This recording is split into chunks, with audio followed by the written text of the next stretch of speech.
So many golfers out there feel like when they get to the top of their golf swing, they rush the downswing, it's all over too quick, and the result is very often poor shots. Well, if that is you, if you are that golfer, this video is going to address that exact issue. We're going to give you some ideas on how you can stop hitting from the top.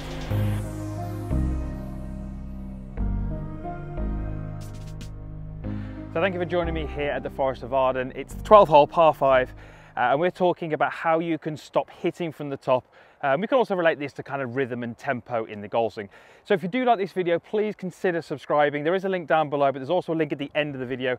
And also get involved, comment down below and like the video if you did like it. So when we hear a golfer, say things like, I feel like I rush from the top, I hit from the top, it's very often their feels, isn't it? It's not a position, it's not a technique thing, it's what they feel happens in the golf swing. They often get on the golf course, swing up to the top, and it all kind of seems to be over and done with very, very quickly. And they often say they feel like they're hitting from the top. Now, it kind of does happen. We do see maybe the upper body starting, the hands starting, and this is a great little exercise to start to change that process.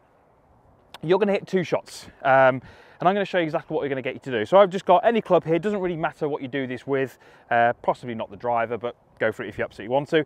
And I want you to take your starting position and I want you to hit me a shot which is, for you, what you feel is about 3/4 speed.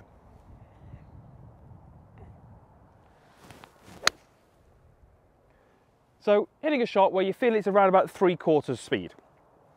Let me just get another golf ball. Now, the next swing you're going to do is going to be what you would consider at full speed. And when I say full speed, we're talking about the club head at impact. So this ball should go the distance I would expect it to go with this club. The idea behind this swing would be you have to make this golf swing take as long as it can.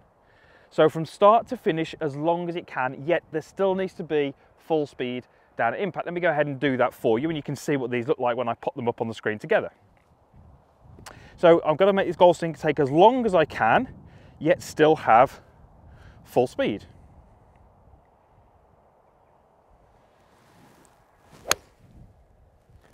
Okay, so definitely had full speed, leaks it a little bit right, so not the best shot at all. But when I put these 2 swings up, I'm going to put these so they're synced up at impact.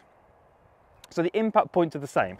And you can see how there's a very, very different tempo in these golf swings. That second swing, yes, whilst it had more speed down by the ball, the whole motion took longer. It was a longer, slower swing overall, yet had more speed at impact. The first swing was, yeah, it was absolutely normal, but it had a little bit less speed down at impact. So what's that really doing for me? Well, it's starting to change the rhythm and the tempo, yet not really affecting the club head speed.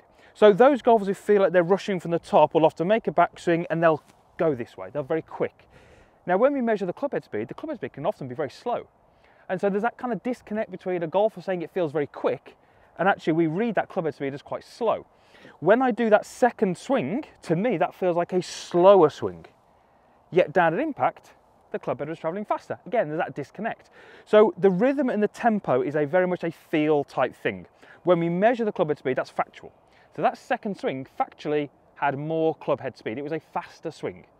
You asked me, which I felt was slower. That second one felt slower because it took me a lot longer to complete that swing. Because what am I doing from the top? I'm allowing the club to change direction.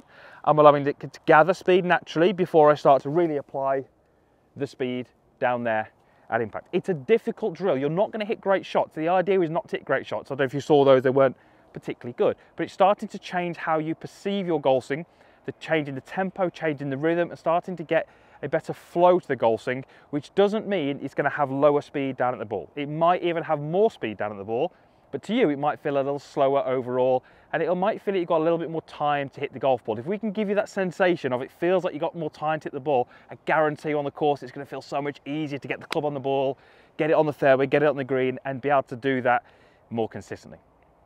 So if you feel like you are that golfer, you rush from the top, you hit from the top, it's all over in a bit of a flash, try this in practice. Not easy, but give it a go, and sure, as you get better at it, you'll see the results out on the golf course. Like I said at the start, I would love you to be a part of my channel and be a subscriber. There is a logo over here, click that, it will allow you to do that. Also down below, comments box, like button, leave me a comment, give it a like if you did like it, and I really hope we shall see you back here again soon. Thanks for watching.